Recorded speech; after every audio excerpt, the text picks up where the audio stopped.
talk to us a little bit more about the process of getting your data back if you are under attack by ransomware. How do you actually, because they're encrypted, the files are encrypted, break that encryption and try to release the files back to your customers and make sure they don't have to pay up any money to these cyber criminals?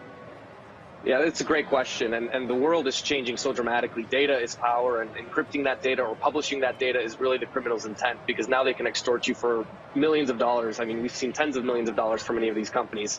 Having online backups as a consumer or as a business, whether you use Dropbox or Box or Mozy or any other online backup provider, is really critical. Having an antivirus is important. Not clicking on links is important.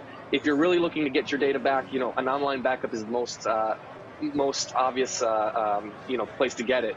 The alternative is to search for a decryptor. A lot of these ransomware tools are actually built very poorly, and security companies like us can find vulnerabilities in these ransomware attacks. So we can actually build decryption utilities, and many security companies have done that.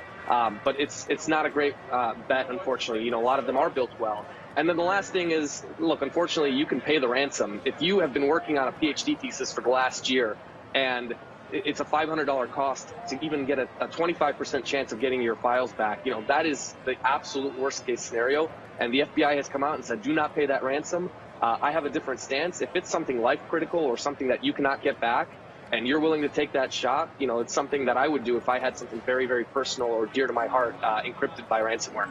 But let me just expand upon that. You're saying you wouldn't agree with the advice that the FBI is giving out, saying don't ever pay the ransom.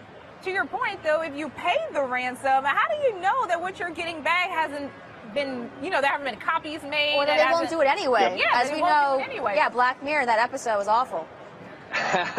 You have no idea, and that's the whole point.